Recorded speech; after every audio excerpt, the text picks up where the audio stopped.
2, 1. You're live. Good evening, everybody, and welcome to another Wednesday night edition of Fightnwords Network. I'm Don Henderson, and we're looking forward to a great show this evening.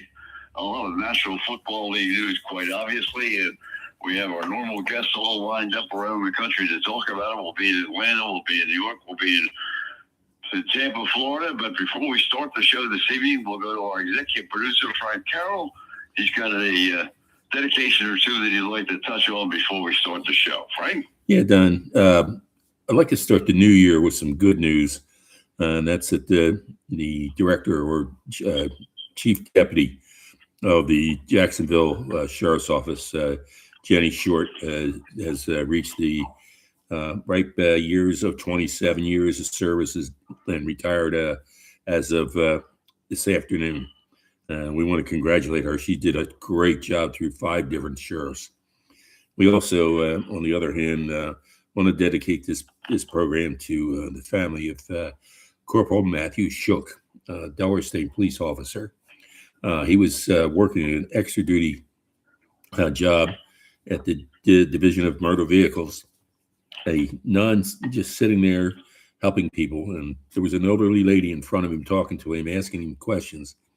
When a guy came in and just started blasting the room, he jumped up, and instead of drawing, he covered her so she wouldn't get hurt. He was shot and got one shot off and did maim the guy, but he didn't kill him. But to his wife, Jennifer, and their family, we send out our deepest condolences. And then, Roy, I know you knew Jordan Shirley. I don't know if you saw that he was seriously burned on his ranch this afternoon, and is in the intensive care unit in Dallas. So to his family, we send out our prayers and good thoughts. All right, let's turn the page and get to some sports news. And we have talked about so many things happening in the National Football League. Before we talk about the coach of the Giants or possible coaches of the Giants, that the New York Post is pretty much filtering down right now. But we'll go to Tampa first, and really we always start with you for the first half hour, so we'll start with you again this evening. But we could touch on the Bucs for just a second, because that had to be a long Sunday for the Bucs to sit on the sidelines and watch their chances to go back to the South Championship going out the window. Yeah, I believe it was. I remember there was one brief moment where they had a quick shot of Baker Mayfield in his house, and he just looked miserable. And that was, wasn't even halfway through the game. It was early. It was in the second quarter, and at the time, I think the game was still pretty close, as it was throughout the whole game. But it was just, that's a day where you sit back and you can't help but continue to think and go, in your mind, you go over, so many different plays, moments in the season when, you could have controlled something or done something different or done something obviously better that could have kept you out of that situation where you're basically, praying that someone else wins a game so that you can get to the playoffs. And with a team like the Bucs, as talented as they are, it never should have gotten to that. It really shouldn't have. But it is what it is, and I think a lot of people may be surprised. Certainly here in Tampa, some people are going to be very disappointed. But the word is that Todd Bowles will not be among the coaches let go in this run of changes throughout the NFL, which always comes following a season. But usually there's 7 or 8 new head coaches. Coaches fired, and it looks like Bowles will survive. And I think, to be honest, for me, that makes sense. I could see both ways. I could see both, scenarios playing out. I could see him being fired and the Bucs moving on, trying to figure out another approach here. But at the same time, I can also understand the decision to stick with him because, look, injuries did play a big factor in the situation this year. I mean, they never really had their best left tackle, the best left tackle in the game, really, Tristan Wirfs. Even when he was playing, he was, somewhat disabled a bit by the injuries. And then he got another injury, a toe injury that really affected him. They never really had Mike Evans after he got hurt.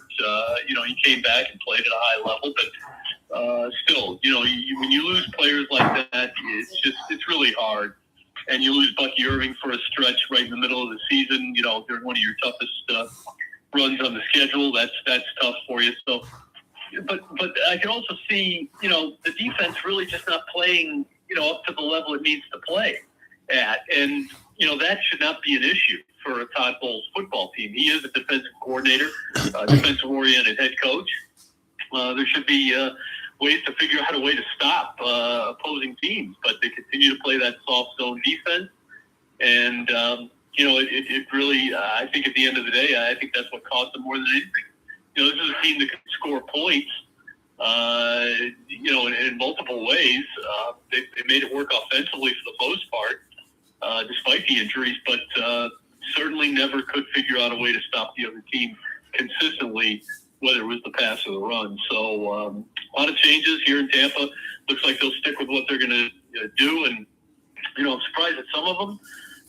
Not surprised at others, obviously, but with some of the changes around the league. Certainly surprised with what happened in Baltimore. That doesn't make any sense to me. If somebody could explain that one to me, I'm all ears. But I don't know that anybody can make a good, reasonable, conclusion on what that comes from. Well, let's stay with the Bucs for just a second, because Evans all last year had said, everybody knows he's a Hall of Fame candidate. He's going to go in, no question about that. But he was going to retire maybe at the end of this year. Now, he didn't have a complete year because he was injured a lot. What's the situation in his mind right now? Yeah, I think he wants to play another year. I don't think he wants to go out this way.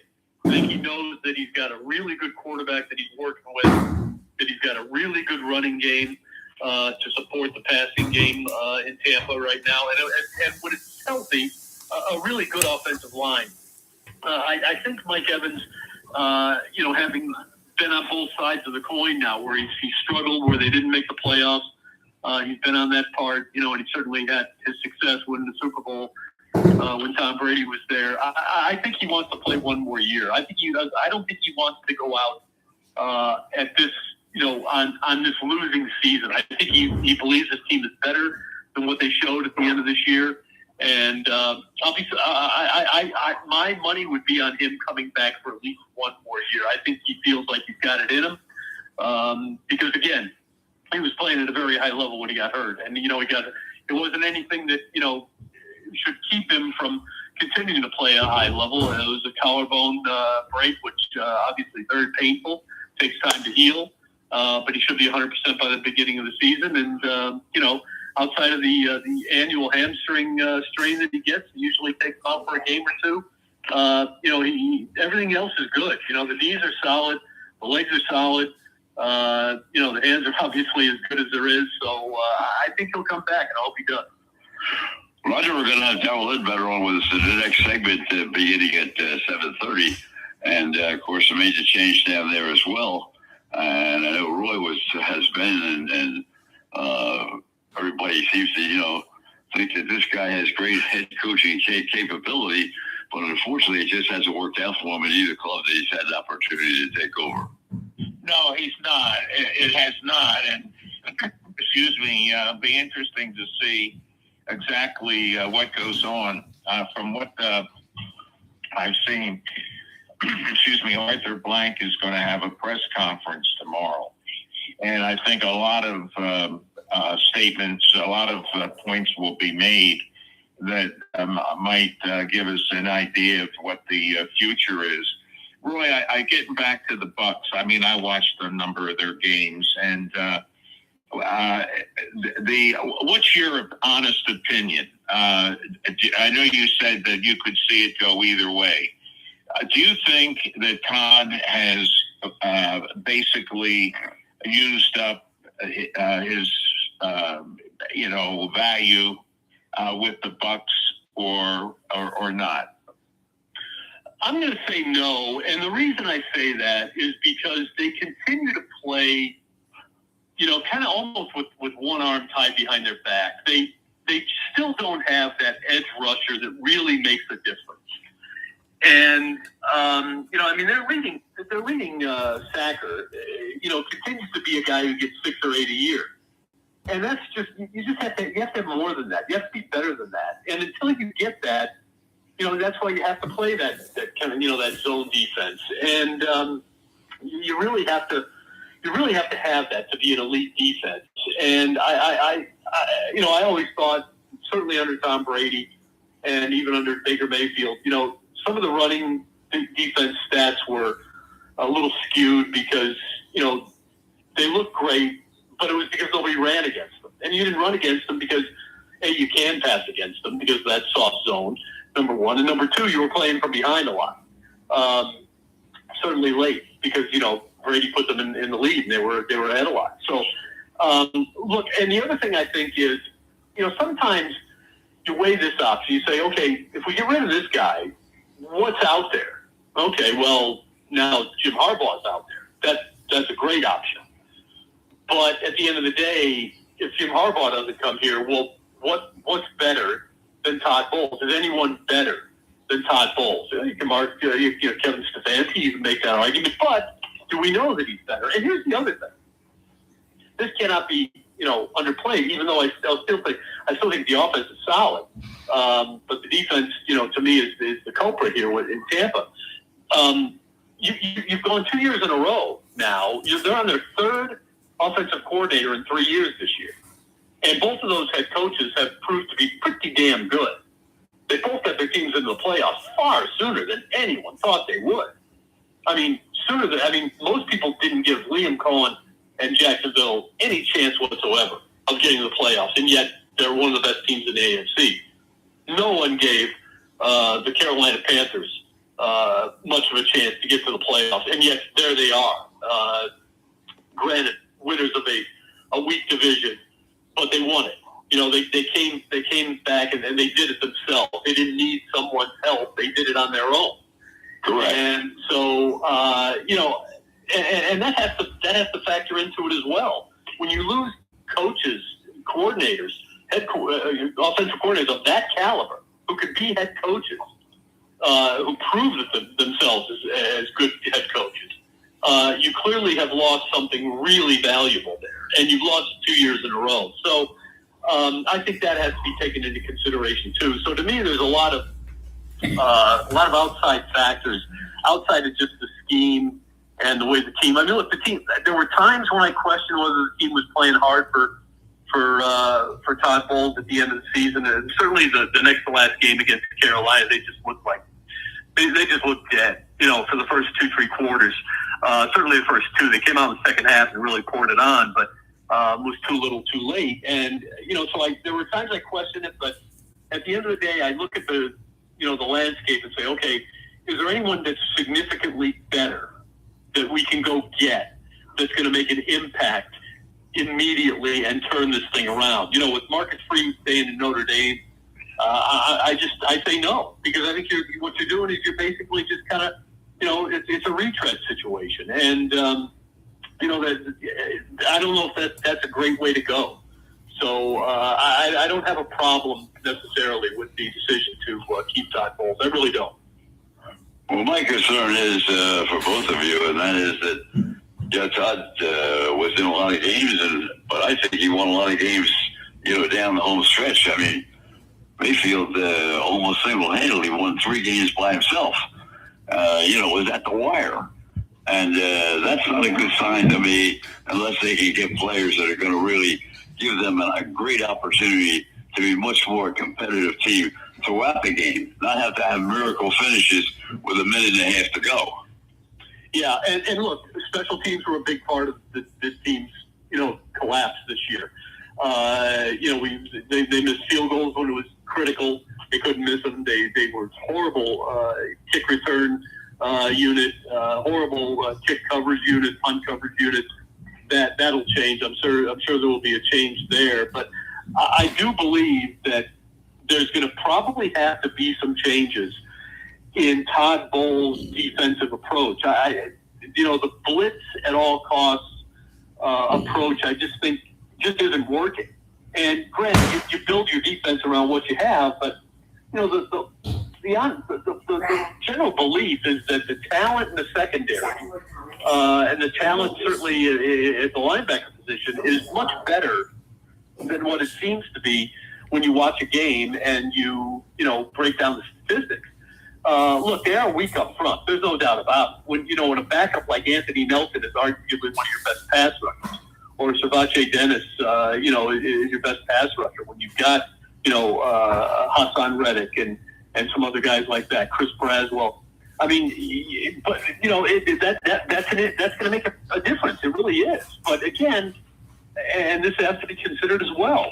As I've said many times, for the last 5 years, they haven't been picking, in premium positions. They're not picking 7th overall, 12th overall, even 18th overall. They're picking 19th and later overall.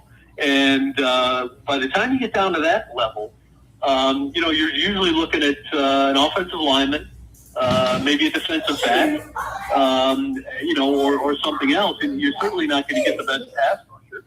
And that's hurt them too. And so, and plus, they've been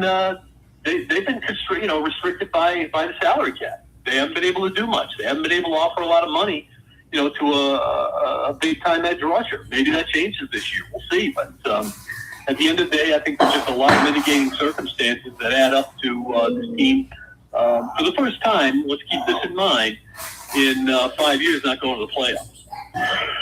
Roger, we're on the sidelines looking at the Philadelphia Eagles very closely, and you have to have a little Billy Warndell, of course, was going to join us this evening, be another commitment, and so we couldn't get Billy on to talk about the Eagles going into the first game of the playoffs. But the Eagles scare you a little bit with that last game they played, and they played at home, and they just didn't look like a team that came out of the Super Bowl. Well, no, and they played. They didn't play the starters, many of them, and when I see that Trotter Jr. Was basically the defensive signal caller, coming in from the coaches, Rick Fazio. That just tells you, okay, what was going on. Now, I heard a lot on sports radio in Philly that they don't know whether it was Sirianni, Howie Roseman, and Jerry, the owner, making the decision about not playing the starters, whether it was just Sirianni's decision. But he did say that he did consult or talk to the players about it. Now, whether that had any impact on it, I don't know. But to say that they did have a chance to move up to the number 2 seed, but if they won and the Bears also won, they would have still been number 3. So it would have taken their win and the Bears' loss for them to move up. And I think that's just, maybe speculation, because I didn't expect the Bears to lose, and I didn't expect the Eagles to lose if they played their first team, so to speak. So I don't know what you guys think. I just that's my feeling about it. You can think about a lot of what if, but sometimes you just have to look at reality. And both teams lost, and I think it was unexpected on both of them.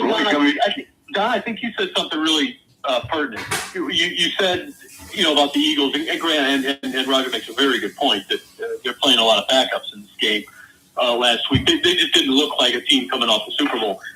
But we've said that all year. You could say that about every Eagles game that we've seen this year. It's just kind of like something's not right. They're kind of like, to me, they're just like the Lions. There's just something's not right there. What it is, I don't know. Well, part of it is that they just can't seem to get Saquon Barkley going the way he was a year ago. And that's understandable. People are going to key on him. But offensive line, you're right. Yeah, it could be the offensive line. But, the good news is, and, I heard a couple of national pundits, today kind of pointing out the fact that the Green Bay Packers are the 7th seed for the third time in the last 3-4 years or whatever, 4 or 5 years maybe. And it's kind of like, if it weren't for the expanded playoff system, they might not be in the playoffs. But, I think more and more NFL teams are looking at the playoffs the way NBA teams look at the playoffs, certainly the way NHL teams look at the playoffs, and the way Major League Baseball teams are sometimes looking at the playoffs, which is just get in. Just get in. Because it's the second season, and that's what matters. Yeah, there's a couple more teams now than what there used to be. But at the end of the day, it's still pretty hard to get there. You got to win, 10 or 11 games usually to do it. It's not easy. And once you get there, it's a whole new ball game. So let's wait before we judge the Eagles. And I'm not saying that you are, but I reserve judgment on the Eagles until we see what happens in the playoffs. It's a playoff, experienced team. They probably know and in that division, by the way, as it is, they probably knew exactly what they needed to do this year to get to the playoffs, and they did that. They got there. Now what do they do? And I think because the same holds true for Buffalo. That's another team that you can say the same thing about. Something's not quite right there. Not exactly. Certainly was the same way with Kansas City. And you know what? If it's just a matter of, okay, teams have figured out how to stop them. Well, okay. I mean, they have had a great run of success. All these teams, Kansas City, Detroit not as great as Kansas City, obviously, or Philadelphia, or even Buffalo, but still a pretty good run. And if teams have just figured out how to beat you, well, okay, they figured out how to beat you. Now you got to come back and adjust, and let's see if they do it in the playoffs. So that's why I'm really interested. Granted, there's a whole lot of focus on how far can the Bears go, but I'm anxious to see how teams like the Eagles and the Bills in particular respond here in the playoffs, because now it matters. Now it matters. Let's see what you've got now. I'll give you another one, Roy. The Jaguars having to go up against Josh Allen. Yeah, absolutely. And that's going to be tough. But you know what? Jacksonville's figured out a way. They surprised a heck of a lot of people. So, I again, if someone has figured out how to beat the Bills, well, we'll see. That's a really interesting, to me, that's a dynamic matchup where you've got what some people consider the best quarterback in the NFL going up against a kid who, a first overall draft pick from years ago who a lot of people were ready to move on from.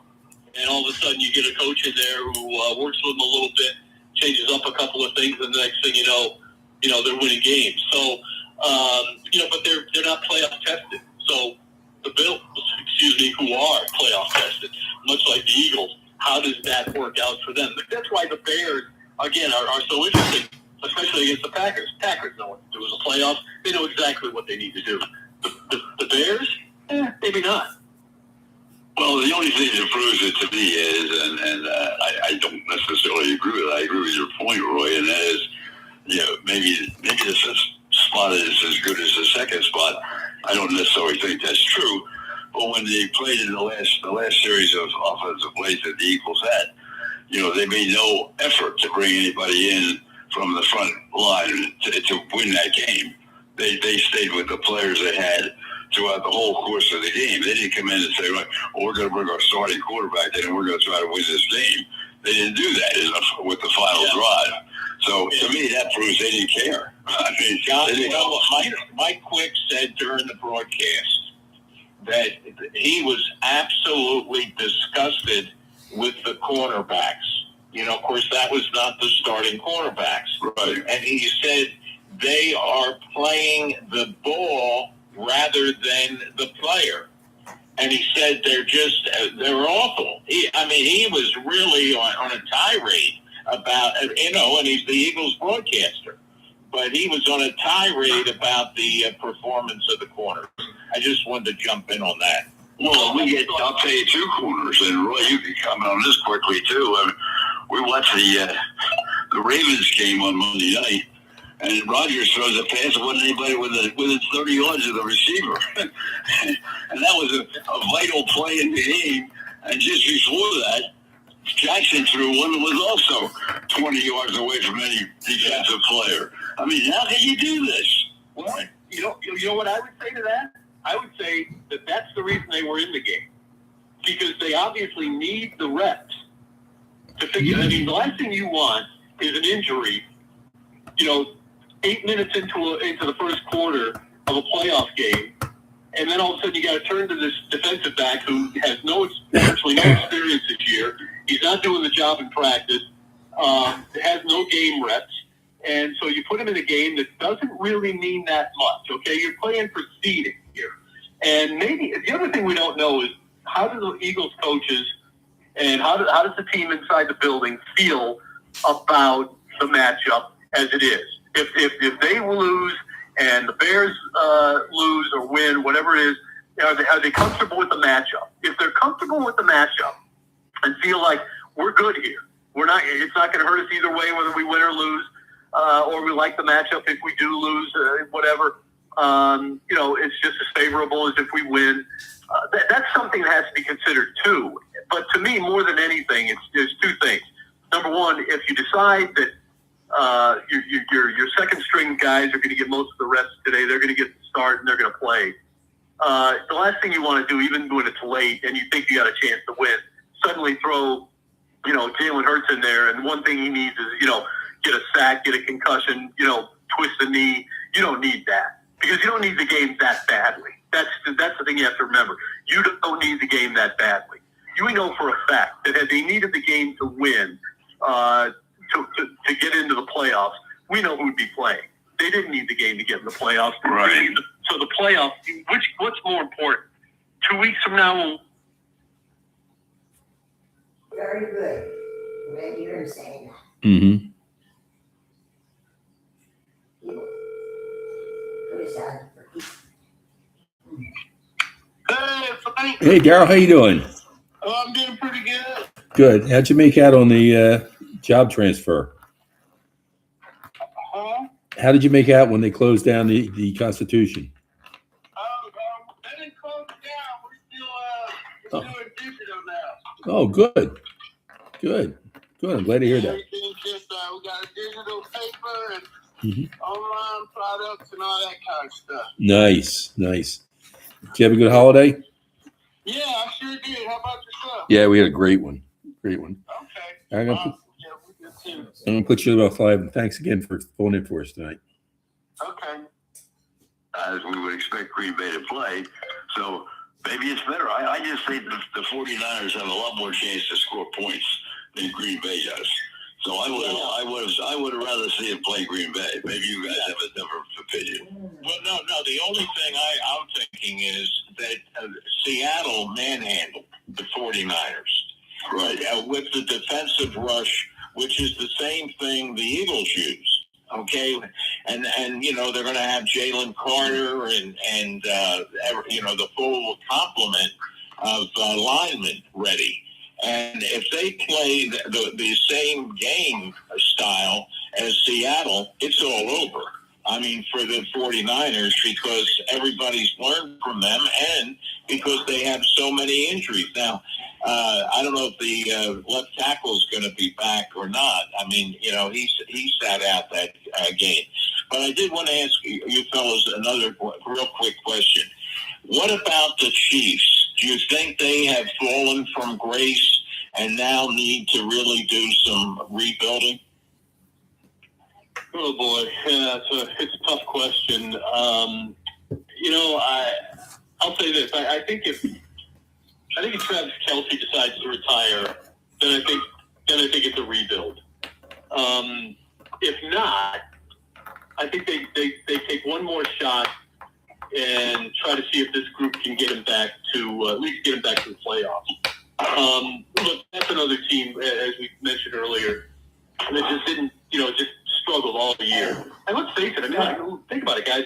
There were, 5, 6 teams like that this year. Oh, They yeah. just couldn't seem to figure it out. I mean, look, put Tampa Bay in that mix. Put Dallas in that mix. Right. Teams that just didn't quite seem. It just didn't seemed to fit. Nothing seemed to go the way they wanted it to. And, you got to be inside the building and inside those meetings to understand what that is, but, why that is. But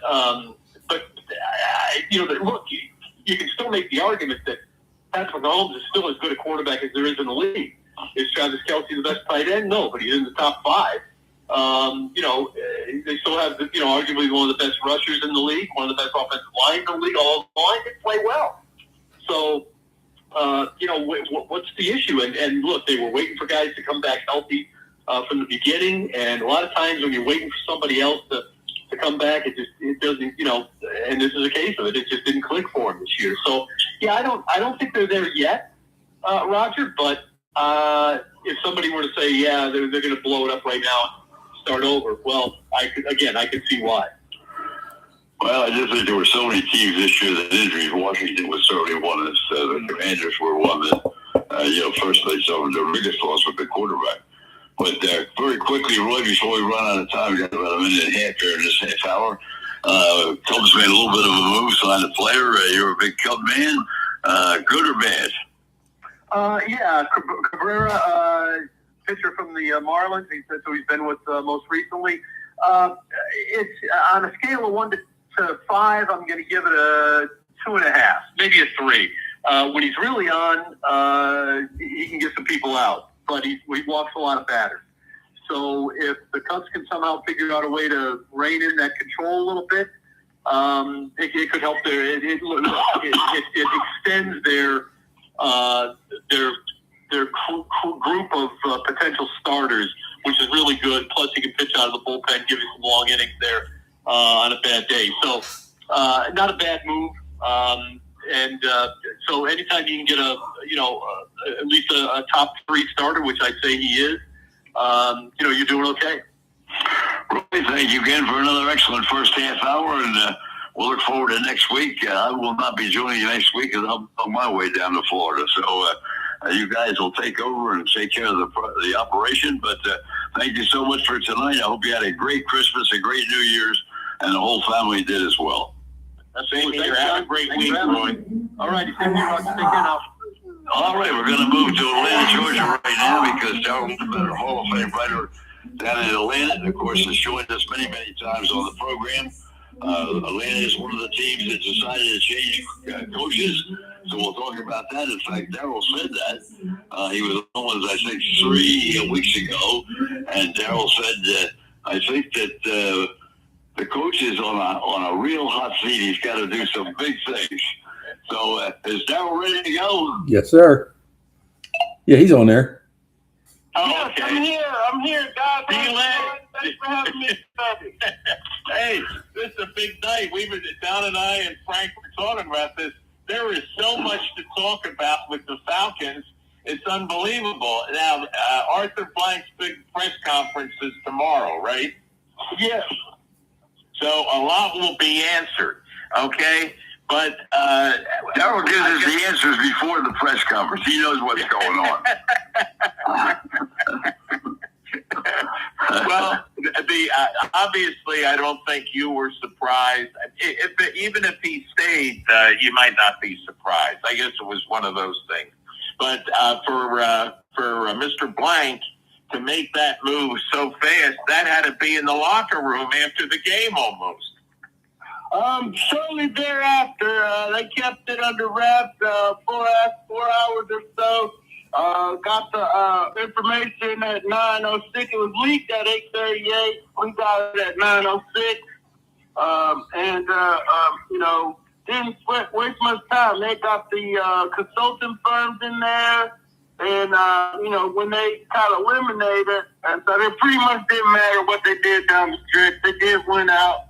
But that wasn't enough to save Coach Morris and GM Terry Fontenot. So search firms got moving early. Whenever we see that, that's usually a bad sign. We knew that they had search firms before Mike Smith's last game. So next time we hear about some search firm, we're going to pretty much go ahead and say the coach is fired. Darryl Stefanski is the number 2 selection according to the New York Post for the Giants. Number 1 quite obviously, is the man just fired in Baltimore and Harbaugh, and they think that the Giants are going to go strongly after Harbaugh, number one. And if he has another direction that he want to go in, they would lead towards Stefanski. What do you look for in Atlanta?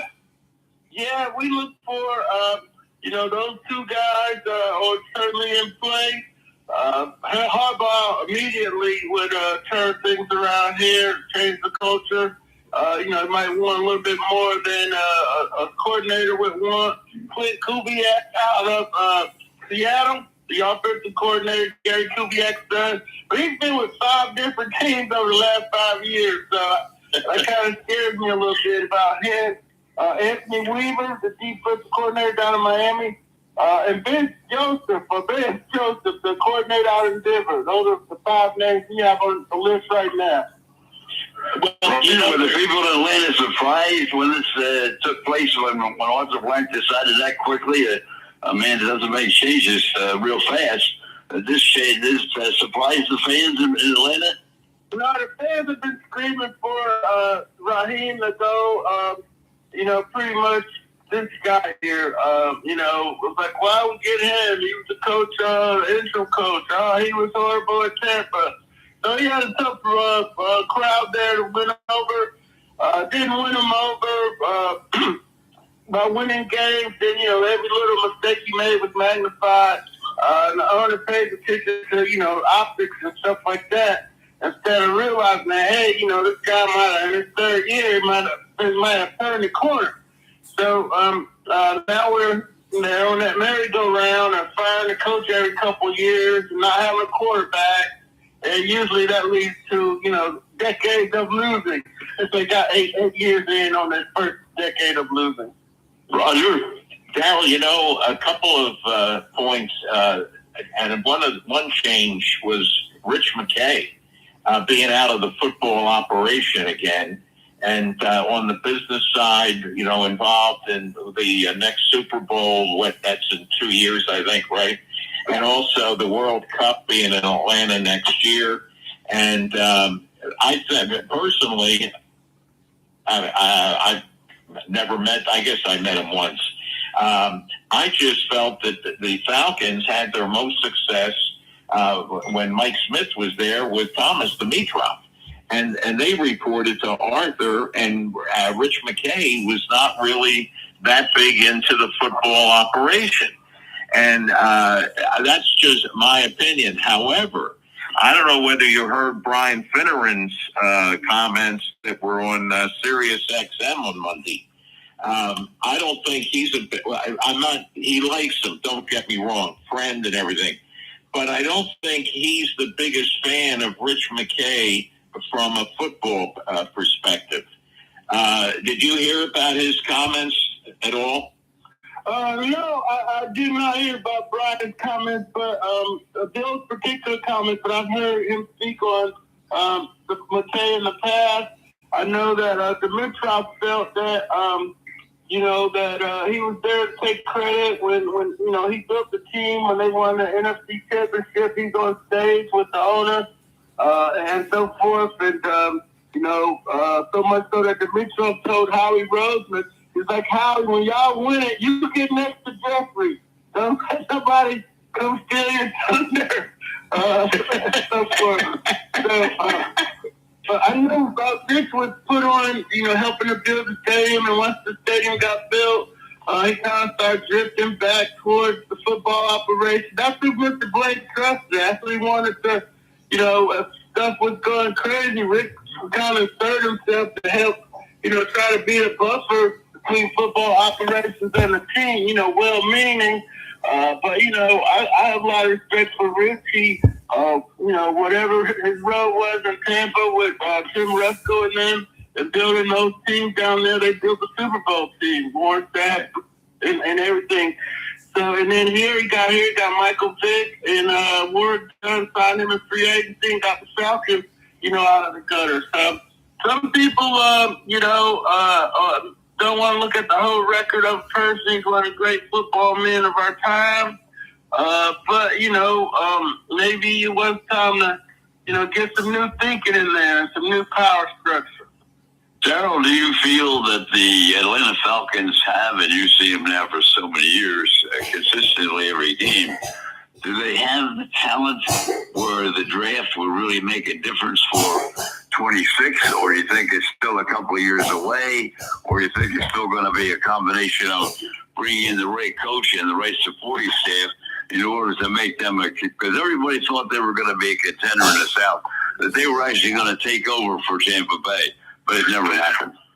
Yeah, it never happened 2 years. They kept showing signs of it, and they were close. They all were tied with 8 wins this year. Nobody ran away. So that's why I was saying it looked like they were primed to make a change, make that eventually next year. But now people are impatient.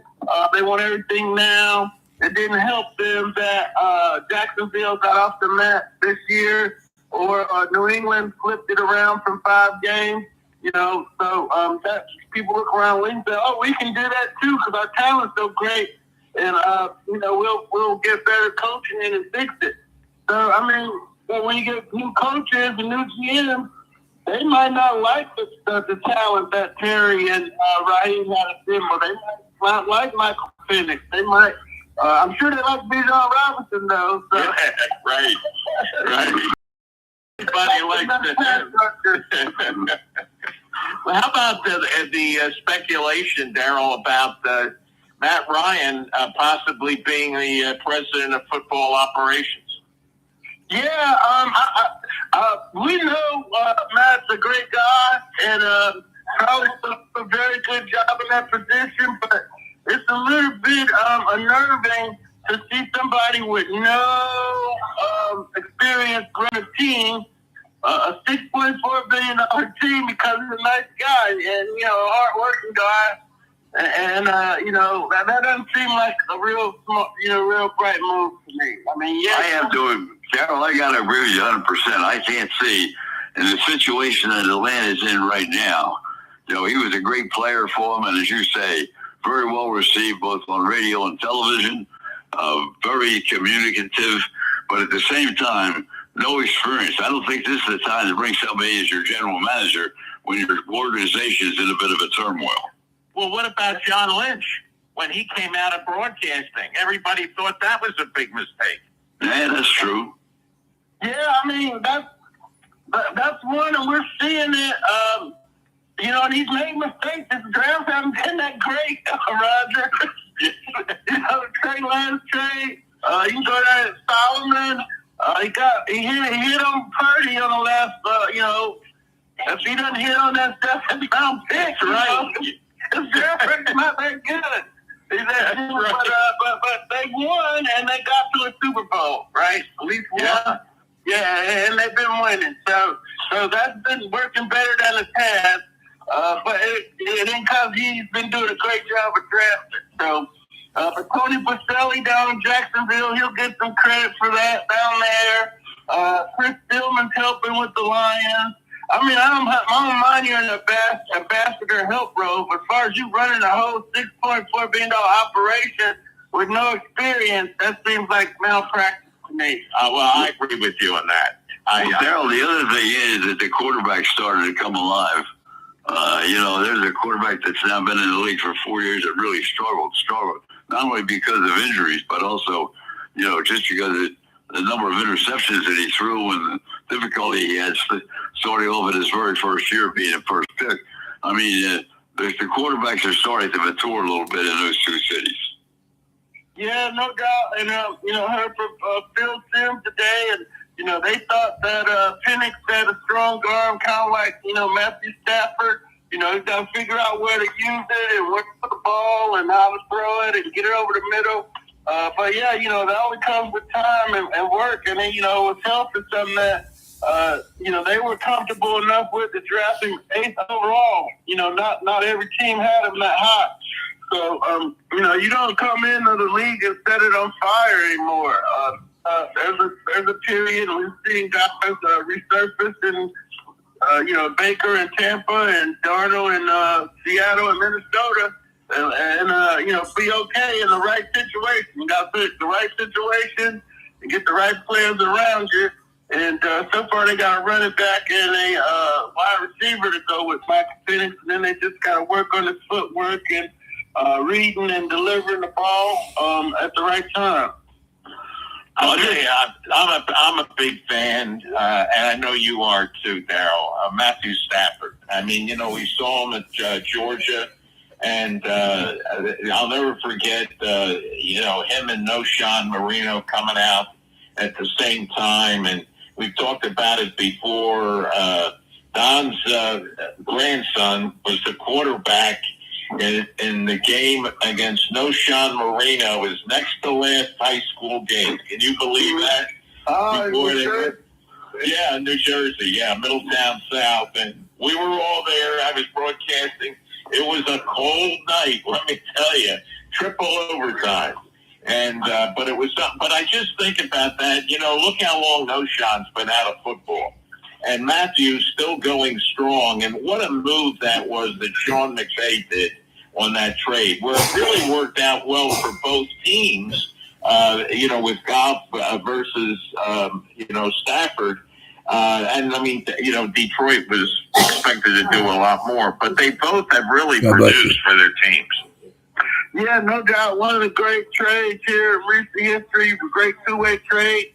Brad Holmes, who was the candidate for the GM job when they went to the Mintroff, pulled that off for the Lions.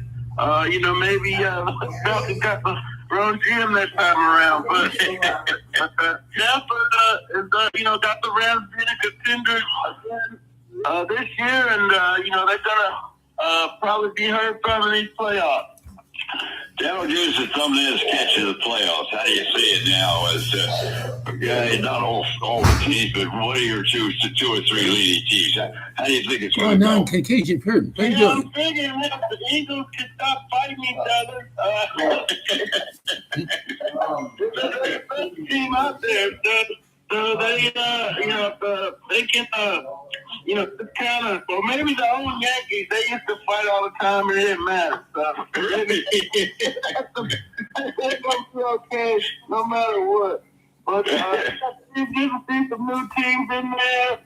Don't think Green Bay's got much of a shot there. The Rams, dark horse, they should beat Carolina. That'll be good. Good for Carolina. Who'll have a game, and Cam Newton's going to beat the drums for them up there. So good for them. It's wide open. It's wide open in the AFC. Maybe Jacksonville over there is going to surprise everybody. Maybe the Chargers are going to take out the Patriots. It's going to be a wild West in the playoffs this year. Roger, yeah, it's going to be fun. I wanted to bring up about Phillip Rivers. I mean, coming back at 44 years old. And, it was probably a mistake for the Colts doing that. Probably if they went with their young quarterback. And Roger, now they're talking about him taking over as a coach. Well, that's my question. I mean, they are talking about him taking over as a coach. And what do you think about that, Daryl? Yeah, that just shows you, maybe some creative thinking, just how desperate they are for offensive mind. He certainly can, rally up the troops on the offensive side of the ball. But, any coach in high school, so, he's going to know what he's doing. But when you're the head coach, you got to have lieutenants. You got to have defensive guys. You got to have offensive guys. It's not a one-man operation. So I don't know who he's been working with or who will be willing to come and be on his staff, but he's a well-liked guy around the league, so I think he'd be able to put together a good staff. So that makes, all the system. Well, you don't see a lot of players go into coaching because so much time away from the family, and we know he's got 10 kids, so he's got a grandfather. Yeah, he got a really good staff so he can, keep track of all the kids. But at the same time, as he got the experience he put together, the offensive, defensive, all the coordinators that you need, as well as all the other supplements that you need to make a team. Does he have the ability to do that coming out of being a high school coach, even though he played a lot of years in the league? I would think he would rely on former coaches, former teammates that are into coaching. Eric Weddle, one of his guys. Anybody that played with him in San Diego that's coaching. Maybe you get Randy McMichael off the radio here in Atlanta to coach the tight ends for him. But yeah, that's what you would see. You see when Deion went to Colorado, he's got all his friends on his staff, some of his former coaches. We kind of think one of those deals, I believe. Roger? Well, Phillips, his son, I believe, is a junior in high school. I think he's the class of 2027, and he's a 4-star quarterback. So that's something I'm wondering if he just thinks, well, right now probably the better thing is for me to stay just coaching in high school, and then until my son gets out of high school, So who knows? But it's just great to see all this speculation and everything. Yeah, no doubt. His son, facing a lot of different playing field than he did. He probably just went to NC State and played for 5 years and went on his way. But now it's the NIL money and transfer portal and all that stuff that is out there now in the college game. Well, going back to talking about the whole Eagles, you touched on very quickly. Can they get together? And the thing is, we had a lot of conversation the first half hour of the show, Daryl, about what the decision was made by the Philadelphia Eagles, whether it was the owner. I don't think it was the owner. I think it either got to be the general manager and the coaching staff to not play anybody, and wind up losing the last game of the season and then going from playing Green Bay at number 2 to playing San Francisco at number 5. Your thoughts on that? Yeah, I know I've seen it both ways, and it usually doesn't work out too good for you. You think you can turn on the light switch, you turn it on and off, get to the playoffs, and crank it back up. I think you need to keep playing at a certain level.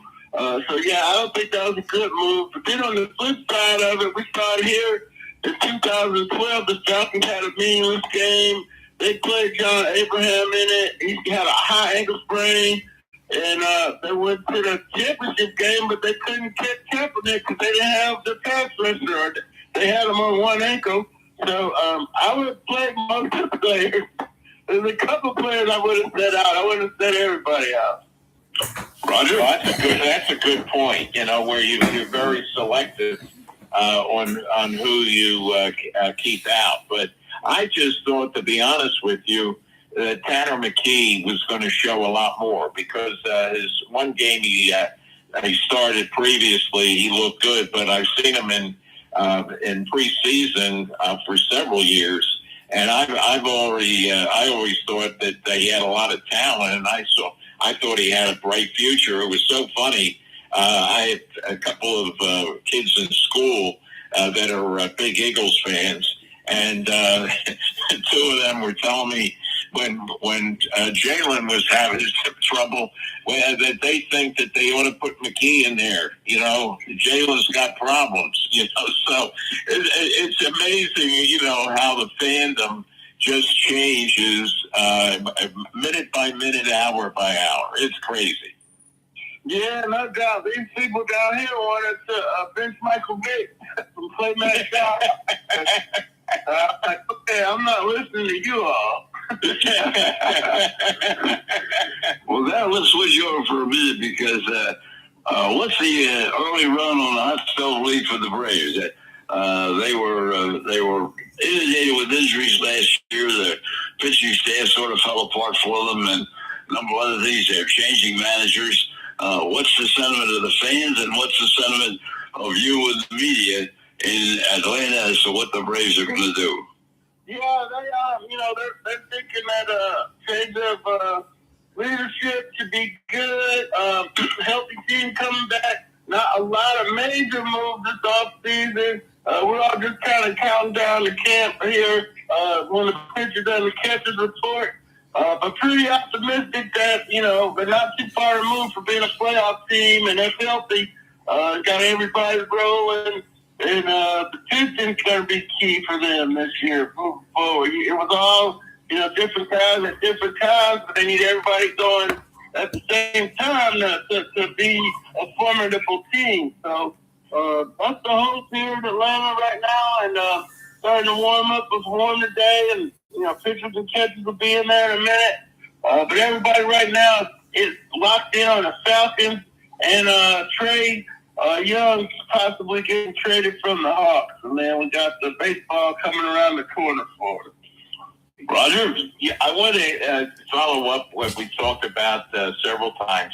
How's everything going with the AJC, Darryl, since the move was made to strictly electronic edition?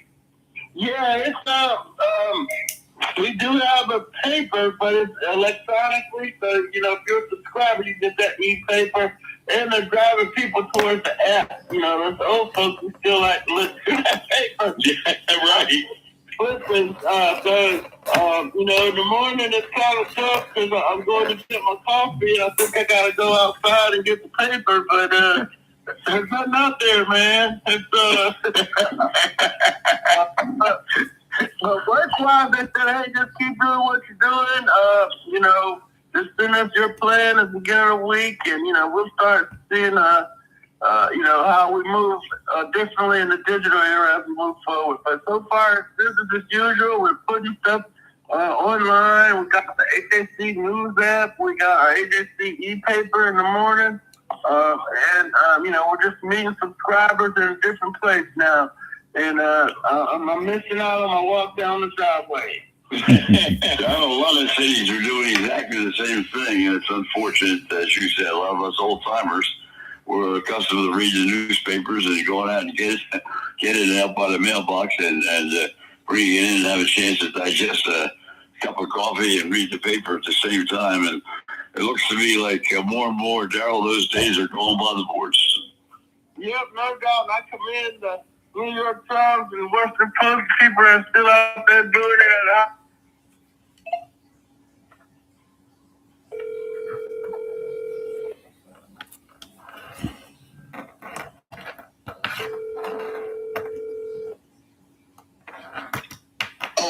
Is this Manny Moto? Hello. Hey, Doug, how you doing? Hello. Can you hear me? Doug, can you hear me? Yep. Is that you, Frank? Yeah, that's me. I just saying hello to Manny Moto. No, Manny Moto. Great pitch hitter. Yeah. No doubt. Yeah. Did you have a good holiday? Yeah, it was quiet, and I don't have any. I went home for about 11 days. But Oh, I have nice. family down here, Uh-huh. So real quiet.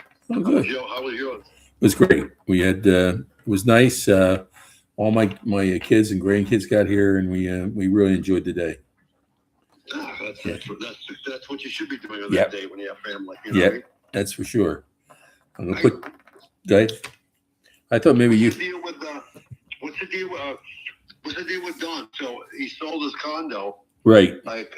So he's probably coming down here then, huh? No, he's coming down next Wednesday. He's going to his daughter has a place down in Naples. Okay. So Mr. Rich Bitch is going down, of course, to his element, should we call it? Yeah. No, that's about 100 miles, south of me. Yeah. Too bad he couldn't stop on by. Yeah. And say hello. Yeah. But when I put you live, Mike live, you can tell him that.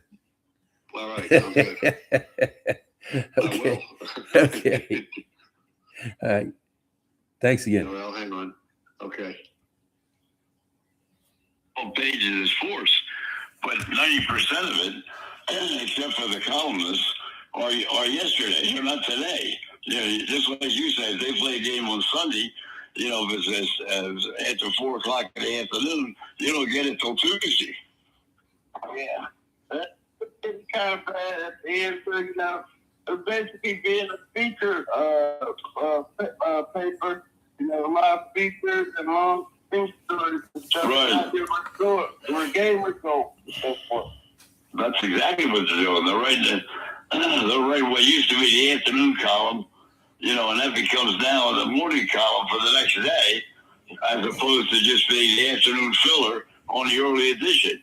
So you gotta really wait a day. Even with the New York Post, you gotta wait a day to read anything about what's going on that particular day. Right. Yeah, that was the problem. Roger? I can remember back in, I guess it wasn't at the 70s, Frank and Don, Pierre Pelledu, had the Philadelphia Journal, which was basically all sports. Mm-hmm. And everybody looked forward to it more than any other paper, because you got everything you needed to know about sports for all the teams. However, we didn't have computers. We didn't have cell phones. We didn't have any of this electronic stuff. Right. So, you would go out and pick up the paper and I'm sure when you were still in Green Bay, the technology wasn't anywhere like it is today, right, Darryl? Yeah, no doubt. We were first in Radio Shack back then. Well, Darryl, I want to thank you very much as always, and I'll tell you, the great thing about it is that we get people like you, Hall of Famers, that are writers all around the country, and as you said, a number of years in Green Bay, a number of great years now in Atlanta, and going into the Hall of Fame, and really appreciate it. We got a guy following you, Doug Fernandez, who knows about this electronic business as well, because he was with the Journal for so many years, and of course they were sold by the New York Times, and we'll talk about that as well, because Doug Fernandez is going to join us in a couple of minutes. But He's here. Thank you very, very much, Darryl. We'll get together once the season gets underway. All right, thank you so much. Have a great weekend. Thanks, Darryl. Happy New Year, Darryl. Happy New I'll be Year, thinking brother. about you at that press conference tomorrow. All righty. If anything comes up that we don't know, Darryl, call us and let us know. All righty, will do. All right, take care. Thank you very much, and Happy New Year to you. Likewise, Happy New Year. All right, let's see if we can swing over back down to Sarasota, Florida this time rather than Tampa. If Doug Fernandez is ready, and I don't know because I haven't heard from Yes, sir, he is. Doug is ready to go. Okay, well, he knows better. Listen, I'm always ready to go. Don't you know that, Henderson? Or have you forgotten that? No, I know you're ready. I'm worried about Frank. I'm always ready. Yeah, well, Frank's questionable. Well, we were just talking about the electronic media, and you went through that transition, about 2 years ago. And I'll tell you, it's really a change in the whole policy of the papers, isn't it, Doug? Well, I just learned that the Pittsburgh Post-Gazette is going to cease operation next week. Next week, and you're talking about one of the kind of flagship newspapers. I mean, even when I was in the business 30 years ago or whatever, that was a respected paper. And that's just really a sign of the times. Apparently, the owners have lost over the last 10, 15 years $200 million. And it's just, and you see it happening a lot over the last 10 or 15, 20 years, how papers that were, cities that had two papers, now they barely have one, and some don't have any at all. Right. Some locations are just printing them a couple of times during the week, but the rest of the time it's online. But in this case, they are going out of business completely. And it's a really sad state of affairs, because this is what I got in for. This is what I wanted to do my entire life, was work for a paper. And I remember papers you go to an airport and you'd see 4 or 5 different newspapers just lying around. USA Today being the primary one. Now you don't see any of that anymore. A lot of cities have got down to one paper, like I said, no papers. And the fact that Pittsburgh, will be down to a one-paper town, the Pittsburgh Press, it just amazes me that nobody reads the paper anymore. They read it online, but certainly not the handheld like we grew up doing, guys. Like getting it in the morning or at night when you go home from work. Doug, before we turn to sports, you grew up in the Boston area, and of course we'll talk about the Red Sox and of course what's happening now in the National Football League is they've made a dramatic turnaround, in great shape going into the playoffs. Their football team, but how are the papers in Boston? What's the situation there? Well, I mean, it's still a two-paper town. They have the Boston Globe, which has been there forever, and they have the tabloid. Basically, it's the New York Post of Boston. It's called the Boston Herald, and it's a tabloid. But when you read the newspapers now, they don't have the writers of years ago. They don't have the writing anymore. I used to pick up the Boston Globe to read guys like Bob Ryan, Will McDonough, Ray Fitzgerald, John Powers, Peter Gammons was the first guy who you'd open up the Sunday paper and it would be an entire page of just baseball notes. He knew everybody around the league, and he was the first guy that had that. I mean, he had little tidbits. He had stuff before anybody else. Those kind of guys are gone. Now they all work for these .coms, these online. There's no accountability. They just throw stuff out there that's not even remotely true. They say insiders have told me, and there's no accountability because when they throw it against the wall and it doesn't stick, there's no correction printed the next day. It's just it goes off into the into outer space in terms of electronic outer space, and everybody forgets it. And you see that over and over again. So the business has really gone downhill. And on TV, which is what people think of journalism these days, it's all about ratings. It's all about getting eyeballs on your people, and all it is now is just my loud voice against your loud voice, back and forth. It really has deteriorated since we were both in it, guys. Roger? Well, Doug, you're exactly right. And two things. I can remember growing up, I was working in Center City. I'd pick up the Inquirer, and I'd read that on the train going in. I'd pick up the Bulletin and read that on the way going home at night. And then I might get the daily news for sports. And in Boston, it was the same thing because, like you described, I was living in New Hampshire, so I got the Manchester Union Leader, but then I also got the Globe and I got the Herald. I couldn't get enough, for sports up in New England.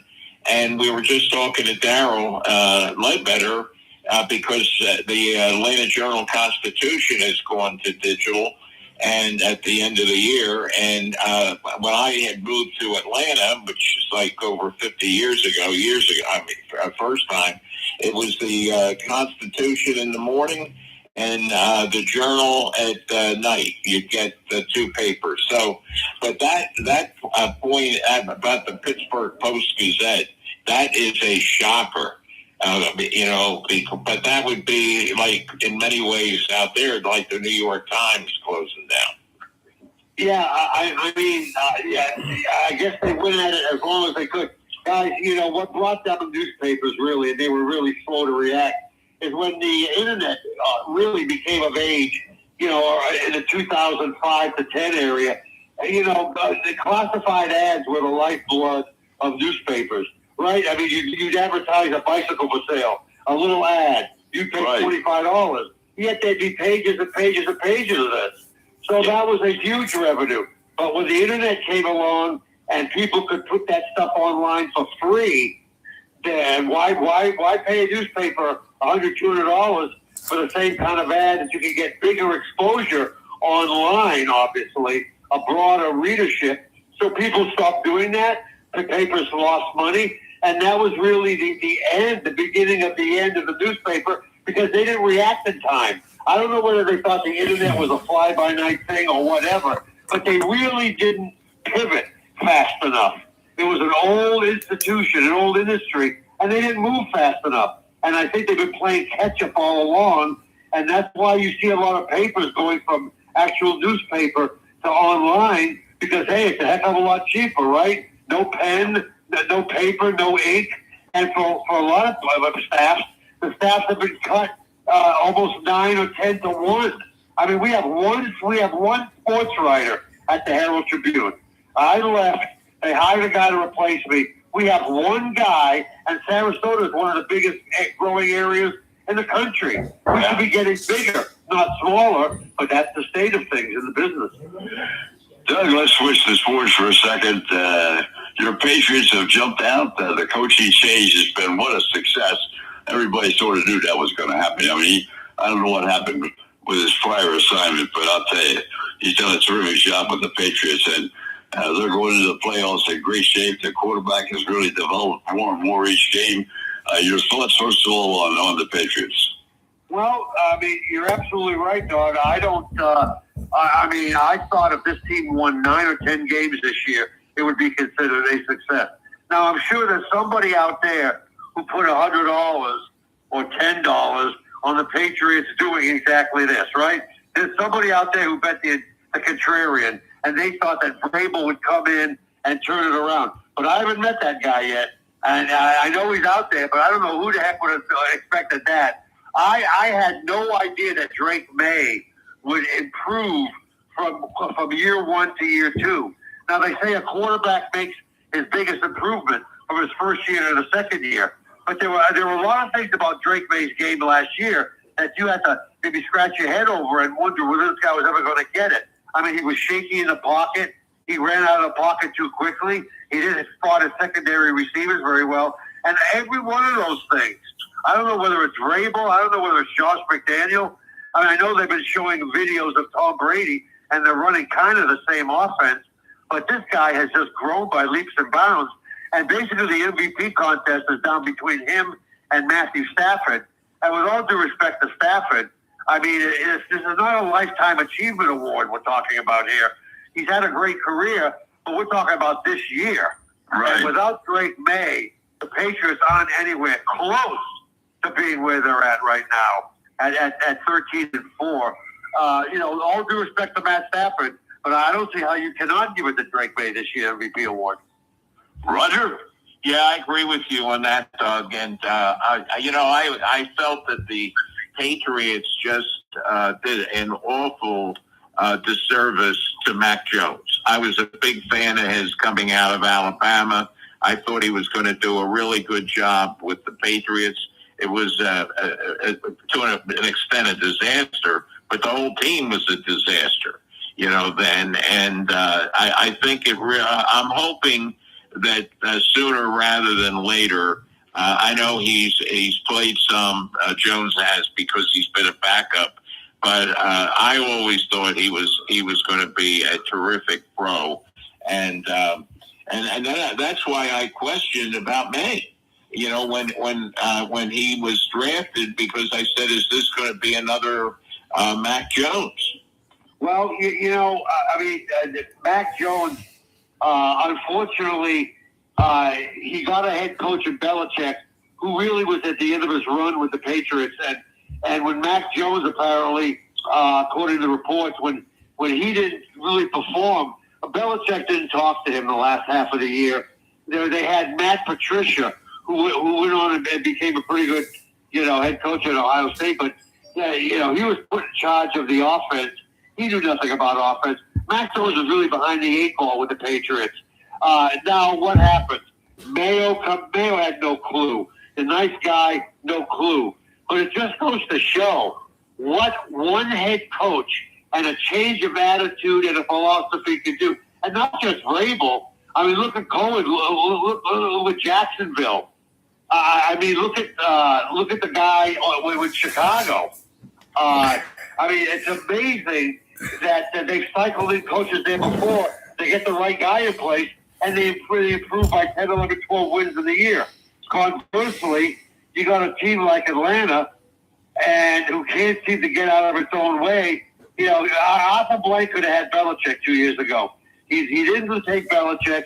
He took Raheem Morris, 2 straight years of 7-9, and now they're looking again. I'll tell you, though, how can you fire Harbaugh just because the kicker missed the field goal, right? Oh, yeah. If the kicker makes that field goal, they're in the playoffs, and he still has his job. He misses a makeable kick. He loses his job. You know he's going to be at the sideline next year. He could be the Giants' next head coach. He could have a different job, I would think. That's exactly what we talked about in the first half hour, Doug. And Doug Fernandez, our special guest, this half hour talking about what's happening around the National Football League. Now, can May carry this over into the playoffs? Are you looking for the Patriots to be one of the dominant teams in the playoffs? I look at why not? I mean, you look at a team that only won, but they're a different team this year. So why not the Patriots? I mean, when you look around the league, I'm not so sure the most dominant team isn't in the NFC. And we're talking about the AFC and everything. But, Seattle has got one hell of a defense. I mean, there's 2 or 3 dominant defenses, the Eagles being one of them. But what I like about the Patriots is this. They've gotten better every week. Whatever mistakes they showed in one game, they cleaned them up for the most part. So you didn't see the same mistake materializing, 2, 3, 4 games in a row. And what I like is, they lost Hollins, the second leading wide receiver. The last 2 or 3 games, they have a dominant running game now. They got Henderson. They got Stevenson. Stevenson was fumbling. I mean, he was in the doghouse. I didn't think they were going to get anything measurable from this guy going forward. Credit the coaching staff. They stayed with him. They ran for 260 yards last week. So now you got May, and you got a 2-prong running attack with Stevenson and Henderson. I think they're going to get by the Chargers. I mean, I think they're going to. And then after that, they're looking at Denver. They won't face the Bills until the title game. So if they manage to get by the Chargers, then they're looking at a game at Denver, who has a bye, and they have to go into Denver, the Mile High Stadium effect, and beat Denver. But a long answer, Don, why not the Patriots? They're playing very, very well right now, and they believe in this guy Vrabel. And Vrabel we trust. And really, it's almost to look at this Patriots team, it's to look at the teams that Vrabel was on, right? Everybody, even Diggs. Diggs, you think, would come in there and be a disruptive force.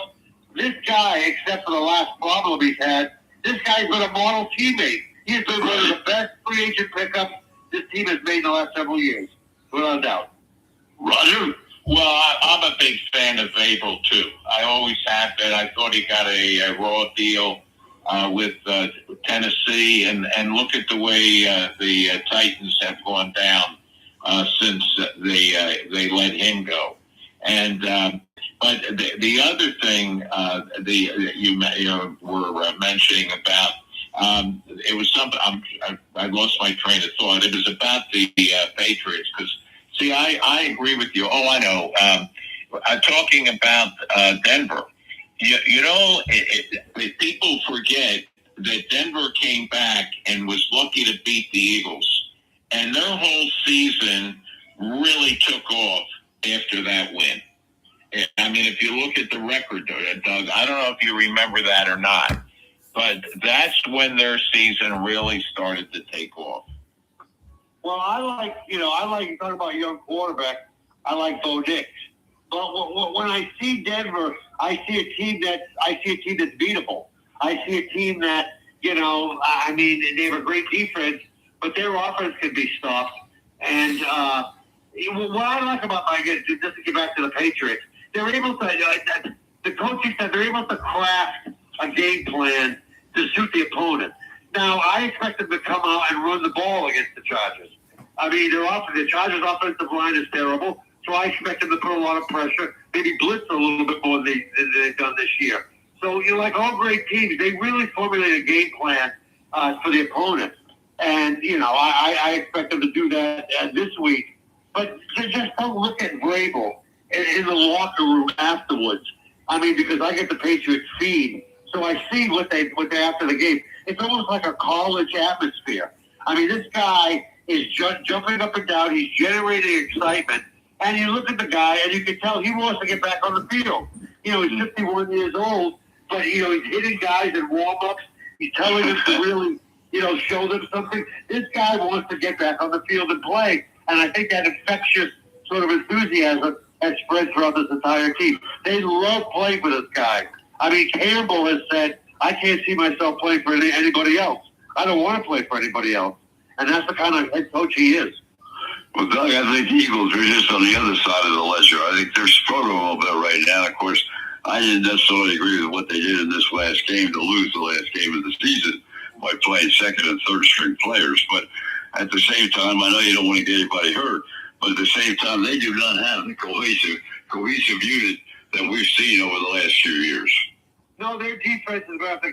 I think their defense is going to have to force a couple of turnovers. again, if you have a defense with a backbone, I think you always have a shot. I mean, as opposed to the other way, where you don't have a defense, but you have an offense that scores.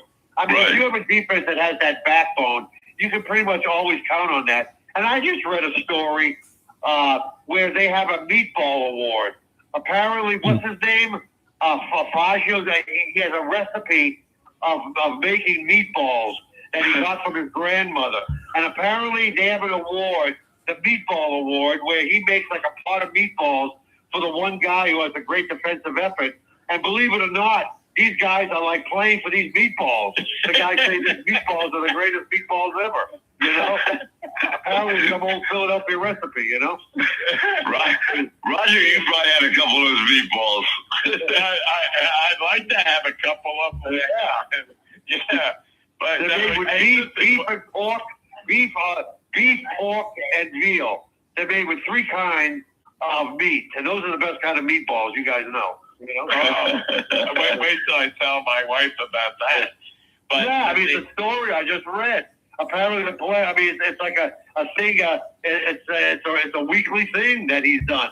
Just type in the Eagles and meatballs. And see what comes up, you know? Roger, you're up. Well, see, go ahead, Frank. Oh, go ahead. I'm fine. I thought Frank was jumping. No. No, listen. If anybody would know about meatballs, Frank would be the man that would know. Yeah, it's exactly right. And Doug, you are correct. That's also a recipe for the best meatloaf you ever want to make. But when you get back to Fazio and the South Philadelphia meatballs, they put a little bit of onion in it. It's got a little bit of. It's got 4 eggs in it. It's got some grated cheese in it. And when they put it all together, it's like brings tears to your eyes. I mean, unfortunately, I can't get any of those meatballs down here in Sarasota, Florida. It's not quite the same, and you would know that, Don. You just can't get the same flavor down here, you know? Yeah, but Absolutely. You are 100% correct. Doug, you have to remember. Have them shipped in. Doug, you got to remember Roger, that. you're up. You got to remember that Don is way above our pay scale, so he wouldn't have the same stop at the Publix as we do. Don's meatball will be the size of my head. Pull he has up there, you know what I mean? Yeah, when he comes to Florida, he'll have a suitcase full of those meatballs. All wrapped up. Hey, speaking of which, Don, I was told by a source that you're coming down to Naples. Am I going to have to get in the middle of 75 and flag you down? Or what's the deal? I'm going to meet you. I'm going to meet you in both places. I want you to come down and see us in Naples. I'm going to come up here to Sarasota as well. I know Naples quite well. That's grown. That city has grown as fast as Sarasota area has.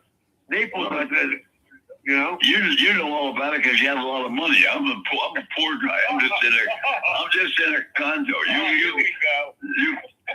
You got a lot of money. Yeah, don't fall up your wall or you'll fracture your back again. All right, where you going? Where you going when you come down? Port Royal? In Naples? Yeah. The last time I haven't been down there in probably like 10 years. So the places you hang out probably weren't around there 10 years. But I'd love to come down there and see you, Don. I'll make a date of it, no doubt. You got it, partner. All right, Roger, you're up. Yeah, well, it'll be interesting about that.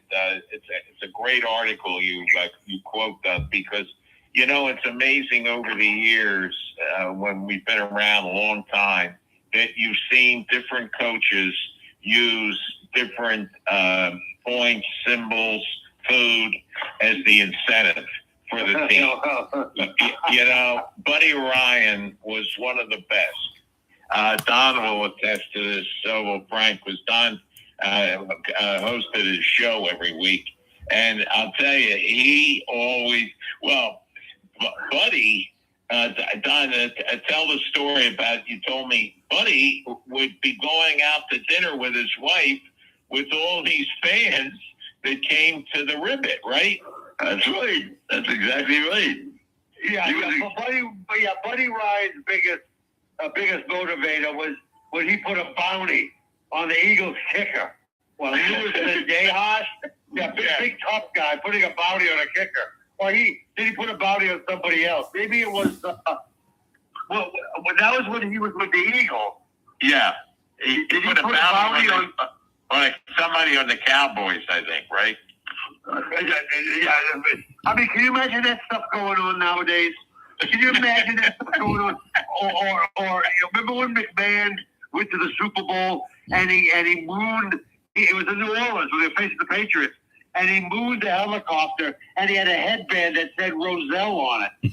And they told to take it off, and he wouldn't take it off. You know, you just don't see that anymore in the NFL. Everything is too conforming. Everybody looks the same. You know what I mean? There's no. Yeah, the big thing is all the teams look the same too. 50% of them, more than 50. Hey, Mikey, how you doing? Hey, Frank, how you doing? Happy birthday. Good. Thank you, sir. Did you have a good trip? Oh, yeah, it was fantastic. Nice. Hey, I'll put your mic live and let you know. We're just finishing up with Doug Fernandez. No worries. Teams that there were real guys playing football out there, and you could tell they were playing because they loved the game. I watch the game nowadays, and I know what I'm seeing, and I'm not seeing guys busting their hump. I'm seeing guys who want to avoid getting hurt and then pick up a paycheck. And there's too many. I'm not saying they're all like that. You have guys that have passion, but a lot of these guys just don't have the same passion anymore. You just can tell in the way they play the game. Roger, we got a couple minutes left. Go to it. Yeah, it's the money. Doug, you're exactly right, because they're making so much money that they don't have to worry. I mean, there are guys that really give it their all. You're exactly right. And I'll tell you, most of the time, those defensive linemen, offensive linemen in the trenches, I give them a lot of credit. I mean, one guy that has really done a great job for the Eagles is Jordan Davis this year. You know, he dropped a lot of weight, and he said, I want to be a four-down lineman, not just a running game lineman. And didn't he say that about Don Henderson when he was calling the 76er game? He was saying, I'm not just a fourth quarter announcer. I'm 1, 2, 3, and 4. Didn't you say that, Don? I'm an all-game guy. I'm an all-game guy is right. Anytime I get on here with you, I'm an all-game guy, too. I mean, forget about that. Hey, brother. When I was there, they had real players. You know, they had Julius Irving. You know, they had great teams. Oh, they had George McGinnis, who couldn't hit an open shot against the Blazers in '77. Wide open, a little fake footer. He couldn't hit it. And then you remember that? You remember that game, right? Dell Dawkins took them out of that series when he decided he was going to have a non-fight, and that they were in 3 games. They were in 3 games to 2. They were going to win the series and take the cup. And Darryl Dawkins gets into an argument. I don't want to talk badly about the guy's. Well, Maurice Lucas. Yeah, he got belted in the back of the head too, right? Yes, he did. Yes, he did. And then they duked it off, no doubt. Yeah. Hey, Dom, we've got. That was the downfall of that team in that series. The problem is, Don, that team was a bunch of one-on-one players, and Portland was the team player. I mean, you know, man for man, Philadelphia was clearly better. Bob Gross, Dave Fordrick, how did those guys beat you guys? You know what I mean? Well, it was Bill Walton's last series. I mean, it was Bill Walton, yeah, he came out the next year and he played the first game. We went out there for the first game of was during the Christmas holidays, and I never forget it. Julius Irving came down just before the half, and the 76ers were behind by 18 points. And Julius Irving came down, did one of his slam dunks from the foul line, and the crowd went crazy in the building. And I'm saying to myself, wait a minute, they're 18 points behind. What are you doing here? Mm-hmm. Was that what he did? There's a famous piece of video where he dunked over Bill Walton. But not only that, well, Bill Walton got hurt at halftime in that game, at the first half of that game, and never really played again. He was only a part-time player. That was the game that finished his career.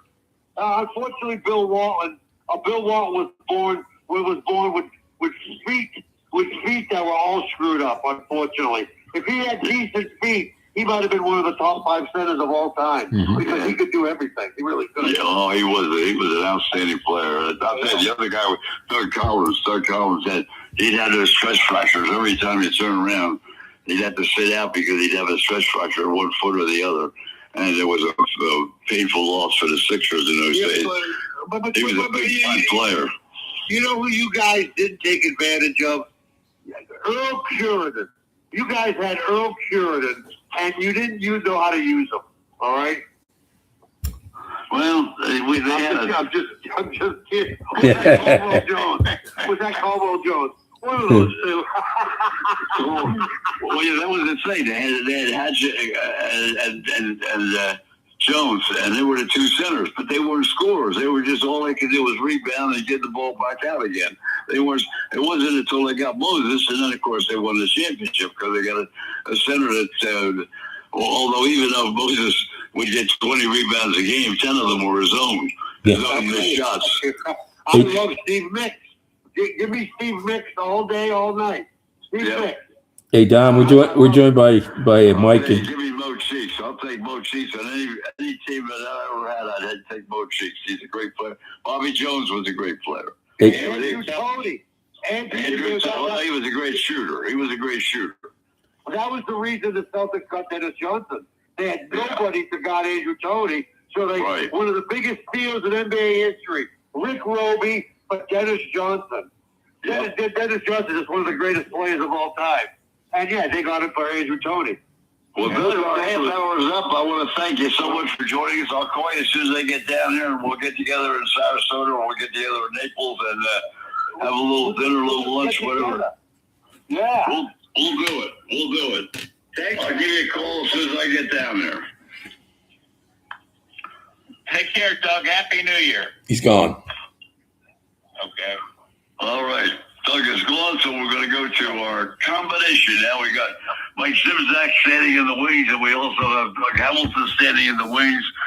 We'll start with Doug Hamilton because, as Doug said a minute ago, and Roy said in the first half hour of the show, how can a guy miss a field goal and the coach gets fired? So, Doug, give us what's the sentiment in Baltimore, Washington, for what happened with Harbaugh? Well, I certainly don't think it's quite as cut and dry as a guy missing a field goal that cost somebody his job. I think that's very. You think if they were in the playoffs, he would have been fired? Well, I mean, I think he probably keeps his job. Depending on what they do in the first round of the playoffs. But I don't think you can pin this on, a rookie kicker who was 29 of 32 for the year and made every single field goal inside of 50 yards and misses a 44-yarder in the playoffs. Right. Everybody points to, the dismissal of Harbaugh because, they didn't go to the playoffs. Well, they started 1-5. They did a lot of things wrong. They weren't, I think there's these ridiculous reports that he lost the locker room and there was a rift between him and Lamar. And, I'm guessing that Bisciotti said, somebody has to go, and he pointed to Monken, and he said, no, I want to keep him, and so here we are. But, I think, for one, the people in Baltimore that, said negative things about, Tyler Loop on social media and all these different things. I mean, how do you think that kid actually feels, being a rookie kicker and, missing that field goal, giving his chance an opportunity, the team a chance to advance to the playoff? I mean, how do you think that kid actually feels? Oh, that's got to be a killer. That's got to live with you your whole life. Do you really? I mean, it's a football game. I mean, nobody hates the Steelers more than me, but we lost the football game. This isn't life and death. You know what I mean? Like, people need to get their perspectives in line as it pertains to the humanality of what happens in sports. Sometimes you win and sometimes you lose, and they did everything they could do to put themselves in that position to win that game, and it didn't happen. We lost the 2014 AFC championship to New England in New England because Billy Cundiff missed the field goal. I mean, you know, that stuff happens in sports all the time. So it's unfortunate. We'll come back to you for some perspective on who the nice coach might be, because the New York Post has already given the two top coaches a shot at the Giants. So starting with Harbaugh. So we'll see what happens there. Mike, how about in the Baltimore, Washington area as well? How about the Commanders? What's the situation with them? I think the firing of John Harbaugh was certainly the biggest story in the NFL, but I would have to say the Commanders parting ways, or as they said, mutually parting ways with Cliff Kingsbury was one of the bigger surprises. I don't think anybody really saw that one. Anybody around here really saw that coming. We knew that Joe Witt Jr. was going to be gone after Dan Quinn took away play calling responsibilities from him towards the end of the season. But everything seemed to be indicating that Cliff Kingsbury, if he were to leave the team, would be leaving to take a head coaching job. Not that they were going to fire him. And so the talk around and reporting around here has been, you know, what could have happened in that meeting on Monday between Cliff Kingsbury and Dan Quinn that ended up with the announcement that the team had mutually parted ways. So Cliff Kingsbury, so now you got a team in the Commanders coming off of a 5-12 season looking to replace both of their coordinators and their offensive line coach. Roger? Well, the other thing is you've got a young quarterback that now is going to have another offensive coordinator to work with him, just like Jalen Hurts. I mean, he's had, over 5 years, he's had a different one every year. And you've got to have stability if you want to develop a young quarterback. Getting back to Harbaugh, my question, Doug, is there any possibility that he just felt that this might be the time to make the break?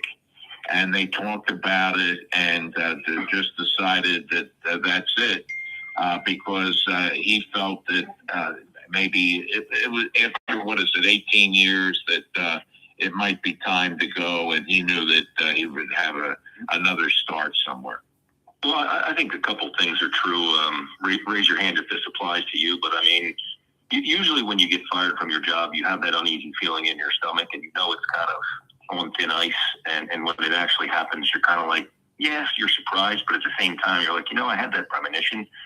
I think Harbaugh wanted to run this back the same way he had it with both Munke and Orr, and as I've heard, this was an all-day meeting with Steve Bisciotti, and I think the other brass, if you will, in the building suggested they keep Harbaugh, and Bisciotti went against the grain and decided to move on from him.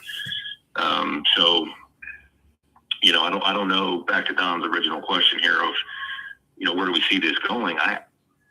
I mean, look, the fans in Baltimore, I think throughout this season had been clamoring for, and the same thing happened to Brandon Hyde. If you look back to the piss poor season had, and the fans in Baltimore knee-jerk reacted and said, "Hey, let's get rid of Brandon Hyde." Okay, I mean, maybe we're better off now, but the same fans were saying, "Let's get rid of Harbaugh." Okay, well, what are you going to do now? You just let a Hall of Fame coach go, who's likely to go. Probably the two top landing spots would be the Giants, big deal, and Cleveland, which would be fabulous that he would get a chance to play us twice. He'd love that. But what are you going to do now? Like, you have a lot of different options, but I mean, I've heard, different people clamor for Brian Flores. They're the same idiots that wanted Harbaugh fired. He didn't do very well in Miami, and if you talk to a lot of the players and coaches that were under his regime, they didn't like the guy. So I don't know what direction they think they're going to go. I hope they don't go retread. I don't want, Mike McCarthy or, anybody like that. Well, Stefanski, the two that they're talking about, well, obviously in New York, are number one is Harbaugh, and number two is Stefanski. Stefanski was the leader all last week in the papers, but now that Harbaugh's available, Mike, if you had your choice to go, which way would you go? I am kind of with Doug. I think I might look at a coordinator. I might not go if necessarily the retread. I think it would be. I don't think that. I don't know about Brian Flores. I know he runs a great defense.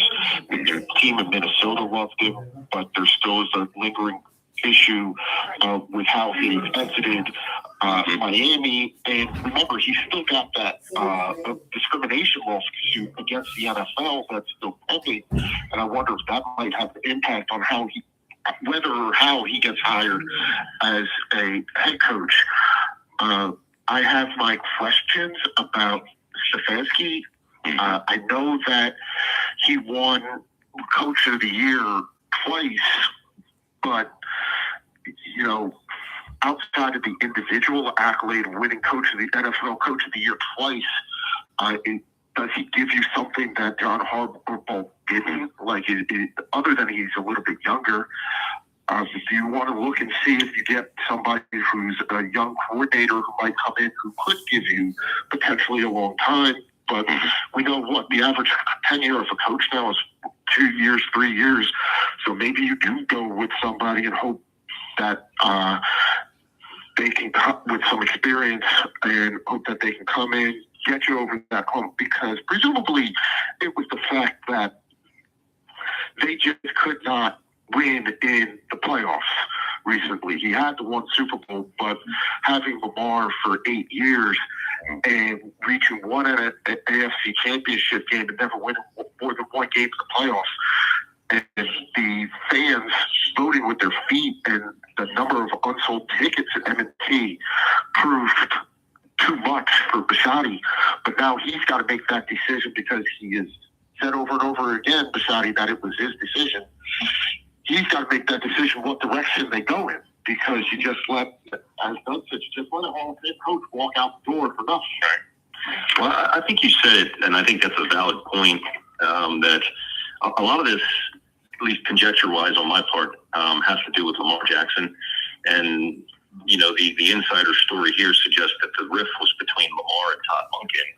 And Harbaugh was steadfast on keeping Monken, and I think Bisciotti was kind of like, okay, look, man, I've got a 2-time NFL MVP quarterback. I think I'm going to side with him and build the team around him, as they have some work to do with his salary cap number. I get, but I think the next guy that comes in my personal opinion, has to be an offensive-minded, head coach to be able to pair, like, to me, like, the best case scenario would be that, Sean McVay wakes up tomorrow and says, oh, my God, I don't want to coach for the Rams anymore. Holy shit, Lamar Jackson in Baltimore, let's go there. Like, that would be, you know what I mean? Like, somebody like that. I mean, Cliff Kingsbury's been mentioned, and I think that was back to your point, Mike, was, I think Cliff Kingsbury thinks he's going to get another head coaching position. I think that's kind of why they mutually parted ways. But I don't know the answer to that story. I really don't. Because it seems like that might have been another front office decision. Mm-hmm. Because all the reports, look, it's clear that the offense, that Jaden Daniels, they immediately posted about wanting to run it back next year. They liked Cliff Kingsbury. There was no question that the offense down here liked it. I thought maybe it was Dan Quinn saying he wanted a more run-oriented offense and saying to Cliff, hey, I'm going to put somebody on your staff as a co-offensive coordinator or something like that. And Cliff saying, nah, you got to let me run this my way. And that being it.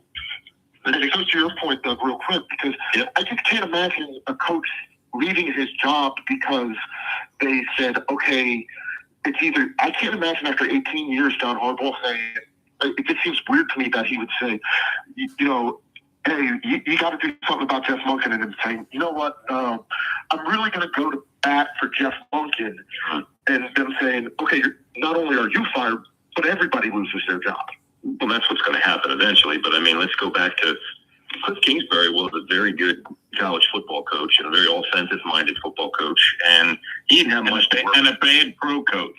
Well, he didn't have much to work with in Arizona. I mean, I hate to tell you this, but you can put all your eggs in the Kyler Murray basket all you want, but that guy lives in Munchkin land. I mean, he's 5 foot nothing, and he's nobody's quarterback. So you bring a guy like that to Baltimore with, Lamar Jackson and Derrick Henry, and I think maybe we have something that he can work with. Wasn't he Mahomes' college quarterback at Texas Tech? He was. Yeah. Yeah, and they thought he was going to be a great. Listen, the Cardinals in those days when he came in, you got to remember Arians was there, okay, for a number of years, and at least they were representative. I mean, but that was the end of Kurt Warner's career as well. So I mean, at least he had somebody that could sling it. Right. But the names that I'm hearing are Jesse Minter, the defensive coordinator from the Chargers. I've heard Robert Saleh's name kicked around. Bad choice. Bad choice. Look, let me tell you this. I mean, just from my perspective where I sit, here in Maryland, Robert Saleh had nothing to work with in the Jets. And anybody who goes to coach the Jets, they're going to have the same concept. They have nothing. They have no team. They have no structure. They have no front office. Robert Saleh knows defense. That's a fact, right? So I don't know what that means moving forward. If they were to hire a guy like that, I mean, he has to bring in a really good. So did Mike Patricia. To be honest with you, Mike Patricia was an absolute zero as a head coach in the NFL. Well, but here's the thing. Like most of the people, like I've heard Josh McDaniels' name uttered, and I'm like, no, I don't. Bad choice. Two-time loser. Anybody that came from the staff of the New England Patriots under Bill Belichick, I don't want any of them. None of them. The only guy that's done well is Vrabel. And I don't think he coached for him, did he? No. Played. No, he went right from player to coach, but not with the Patriots.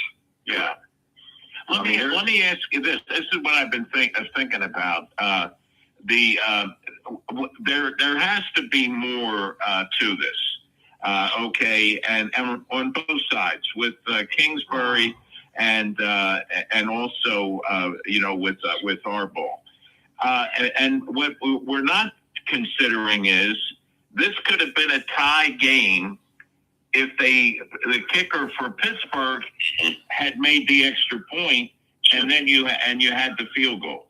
Well, I think what really bakes this, into its full recipe is the suggestion that the Baltimore Ravens were one of the worst teams, like we'll say even in the history of football, losing double-digit leads, particularly in the last several years. So I think back to something Mike said, I think it was abundantly clear to Bisciotti that things were going the wrong way and that Harbaugh wasn't going to be able to get them over the hump. And look, we saw the same concept come out of Philadelphia with Andy Reid when the Eagles got rid of him, and now look what he's done in Kansas City. So sometimes a fresh start does everybody good. You know what I mean? There's this ridiculous notion that Andy Reid, would he have won a Super Bowl in Philadelphia if he had continued? I don't know. Nobody knows that. But he won several in Kansas City. It's not like a guy's he's not a good coach. You know what I mean? Oh, no, he got to one and should have won against the Patriots.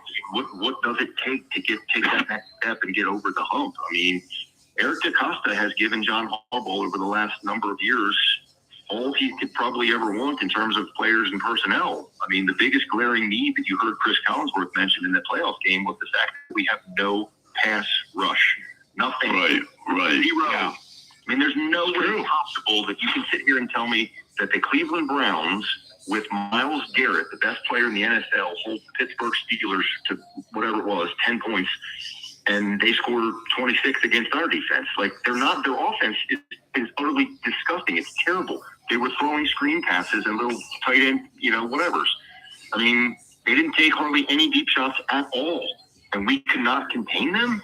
We had no. Mike, you saw the same thing with Washington once they got into a situation this year as compared to last year, with not only the injuries but especially their quarterback. They had all kinds of problems trying to get things corrected.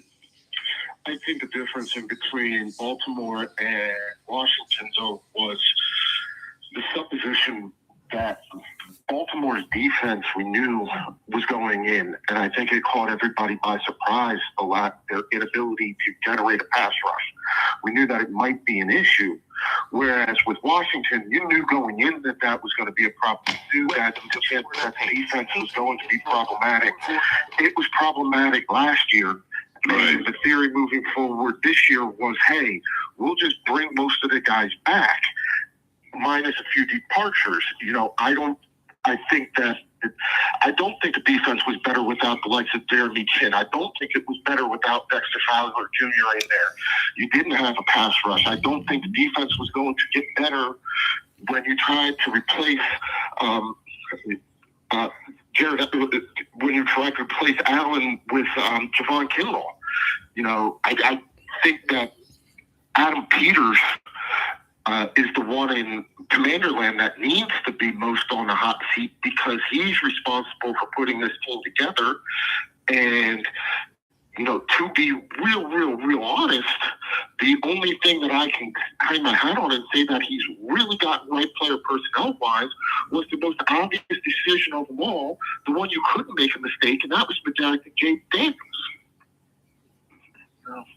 Look, man, I think it would be nice if we could all sit around together and have our crystal balls. But, look, if Jaden Daniels and Terry McLaurin come out this season and they're both healthy and they both play the majority of the weeks, could they win more than 4 games? Probably. But, I mean, we knew this last year that Commander Land was this utopian place that no other human being has ever traveled to. For them to have gotten to the NFC Championship, they didn't deserve to be there. And everybody had that thought and expectation moving forward, like, oh, well, we got this far this year, we're going to go to the Super Bowl next year. Well, that's a ridiculous notion, and it should have never come. It never was going to come to fruition anyway. And so again, that proves the point. If it was a fallacy, if it was luck, if it was everything going right that could go right last year, why would you think that the answer was then to go, okay, we'll just do the same thing again next year? Right. They didn't. I mean, outside of Laramie Tunsil coming in, I think was the biggest move that they made. And he played at an all-pro level. You got your line locked down. That's a big step forward. But, they did not invest nearly as much as they needed to in the defense. Instead, it was a bunch of one-year contracts. And guess what they're going to do again this year? Sure. 23 of 52 roster spots need to be turned over. And that's not including the players like Marshawn Lattimore, who is Mike, that's the story of the league right now. I mean, you're talking about. I mean, if you looked at the Ravens, or you looked at the Commanders, or you looked at the Eagles, I mean, you're looking at teams now that are constantly changing personnel. And can they get enough out of the draft? Any of these teams get enough out of the draft to make them more of a competitor next year than this year? Because we were talking earlier in the show tonight about the number of teams that are really competitive to win or to be close to winning or going to the Super Bowl. Very few teams. So, some of these teams, like, you look at all these teams and how they build outwardly from what they have at their core. Right. Like the Baltimore Ravens have, I mean, that's why this is the most attractive job of the ones that are available, is you've got all these pieces in place already. Plus, you're going to get 10 or 11 draft picks. Plus, you have some salary cap money. I mean, and you look at how other teams build. And for years, the Rams just robbed Peter to pay Paul, trading everything they could in their draft picks to win now. And guess what? Now they have like 2 first-round draft picks. You know what I mean? Right. They're already good. So it's a cyclical thing. Like, it's hard to win in the NFL. Like, only one team that breaks training camp is going to win the Lombardi. It's the same thing, Don, you and I talk about every year. We can sit here and have these visions of grandiose that all these moves, and we're not done yet in Baltimore, but all these moves are going to equate to us winning a World Series. That's what we think right now on January the 7th. Right. But all of a sudden, so-and-so gets hurt, and so-and-so gets suspended, and so-and-so whatever, and, things change, and then same concept. You got 32 teams. One of them holds the trophy up at the end of the season, and it's not you. So, Roger? Well, look at all the vacancies. Up until this year, there were 35 head coaching changes in 5 years. So that's 7 a year, and that's what there is this year. I believe I'm right on this year that there's 7. I know it was 7 average. And you look at Atlanta. We were talking with Darrell Ledbetter about the Falcons. Hey, listen. I mean, that's not a bad franchise to take over. and you get the right general manager like they did with Thomas Dimitrov, and they got Rich McKay into the business end. And then they drafted in that first round when Mike Smith, they came in with Thomas Dimitrov and Mike Smith. The first round, they had Matt Ryan, and then they got Sam Baker, I think is like number 8 or number 12 out of USC, who was their starting tackle for a number of years. And then he got hurt. So the whole key is, and I think that's one of the reasons the Eagles are so strong. They make the right moves, free agent, but they also develop their players, and they really have good personnel, and they've got an unbelievable general manager who is a negotiator. But there's just so many uncertainties. But getting back to Harbaugh real quick, I think he's perfect for the New York media. Now, I have never seen him. You guys have seen him in Baltimore, being interviewed. I've only seen, pieces over the years. But I was around him when he was the special teams coordinator, and he is a personable individual guy. He can be, and I think earlier in his career, I think he was more on the ebullient side than the last several that he's been on the curmudgeon side. So, I know the Harbaughs and the Maras have had, contact, if you will, over the course of history. And would he be a good fit in New York? I mean, he knows how to coach. He knows how to fill a staff. He knows how to do the things he needs to do. Obviously, he's a Hall of Famer. Right. I think, here in Baltimore, I think his game management was a little bit got kind of knocked. I think that, he's always stood by some of his coordinators, I think, too long. So I think, I don't know, maybe he's evolved as a coach or going the other way. I'm not sure. But again, I don't necessarily see this as a terrible thing for both sides. Well, I think the big thing about going to New York, got to be able to handle the press and the people. And the people. Roger, Don, and Doug, I think everybody's got him marching up I-95 to New York. We all think like that's a done deal. And I'm not 100% sure that's the case. Remember, John Mara is like really sick. And he is not involved in the team. So it's more like Steve Tisch and the Tisch side of things are going to be making that decision. We don't know what their relationship with John Harbaugh is, number one. Number two, there is a guy down the other side of 95 in the southern part of it who has pretty much every building in Ann Arbor named after him. Loves him, Harbaugh, engineered his brother going out to Michigan. You really think that Stephen Ross is not going to do everything he can to get John Harbaugh down there, even with Josh McDaniels still in the driver's seat, ostensibly? I don't know, man. Like, there's other intangibles here that we have to note that I don't know how old Harbaugh's child or children are. I mean, he's lived here. He's been a pillar of this community for damn near 20 years. I mean, that's got to be a hard thing to just pick up and move and say, hey, let's go here. You know what I mean? Absolutely. I mean, he's 63. I mean, this is his last bite of the apple. What are they going to sign him to? A 5-year deal? 7-year deal? I mean, how about this? Could he go to Las Vegas and have the number 1 overall pick? You know what I mean? Like, I don't know. How about that? Yeah, I don't think it's nailed on. I think that the fit with the Giants makes sense. Yeah. Stability, everything about it. They've got a quarterback. They've got a defense. They've got tools to work with. That team should have been a lot better than it was. I just don't think it's as nailed on. And who says that he doesn't decide to, I've coached the field team for 18 years. You know what? I'm going to take a winter off. Yeah. You know what? He'll wind up in TV. I don't think he wants to Tick tock. Tick tick tock. I think he's ready to keep coaching. Yeah, I do too. Tick tick tock. Oh shit.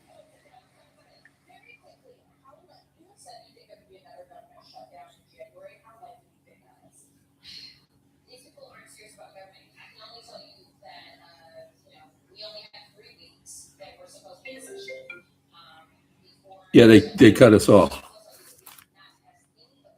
Who cut us off? The machine. cut us off at 9 o'clock. I have it set to 9. They cut us down. Hold on. Oh, okay. There's Roger. Was it tick? Yeah, tick, tick, tock. The machine cut us down.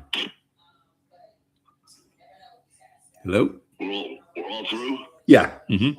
Oh, okay. Can you sign off or you can't Yeah. do that? Yeah, I can. I'm just getting back in to sign off now. Okay. I'll leave it in your hands. Take care. All right, thanks. Ladies and gentlemen, this program is brought to you each and every night of the week in grateful appreciation of the men and women of the United States Armed Forces, men and women police and fire services. When you're out there and see somebody in a uniform, please make sure you know they're there. These programs are dedicated to those who've lost their lives in line of duty. Deputy Robert Anthony Carroll, Patrolman David Curtis, Patrolman Jeffrey Colcap, Patrolman Jeffrey Yazowitz, Patrolman Sergeant Thomas Pager, San Diego Officer Mike Henler, Sergeant Tom Wilson, Charlotte County Sheriff's Department, Detective Randy Bell, Detective Ricky Childers, Patrolman Charlie Conant, Tarpon Springs Police Department, Deputy Chief Mike Godwin, Philadelphia Fire Department, Lieutenant Joyce Craig Lewis, Philadelphia Fire Department, Sergeant James O'Connor, Philadelphia Police Department, Sergeant Chris LeVake, Tampa, Hillsborough County Sheriff's Department, Lieutenant Mike Zerba, Newcastle County Police, Patrolman Anafo Crispin, Lakeland PD, Deputy Josh Meyer, Nassau County Sheriff's Department, Matt Laterno, Philadelphia Fire Department, Captain Chris Leach, Wilmington Fire Department, Lieutenant Ardith Hope, Wilmington Fire Department, Lieutenant Jerry Ficus, Wilmington Fire Department, Chief Al Hogle, Longbow City Police Department,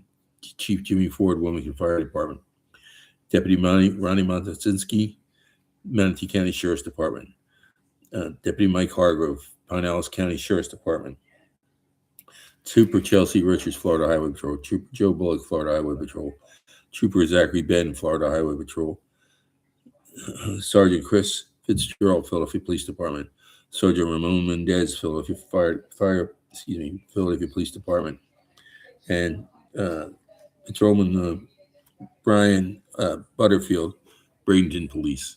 My brothers and sisters, though you may be 10-7 at this point in time, and sometime will be 10-10 at the table of the Lord. Till that time, may the roads rise up to meet you. May the winds be always at your back. May the rains fall softly on your fields, the sunshine lightly on your feet. Until we meet again, may the good Lord keep you and your families always in the palm of his hands. Good night. God bless and have a great week.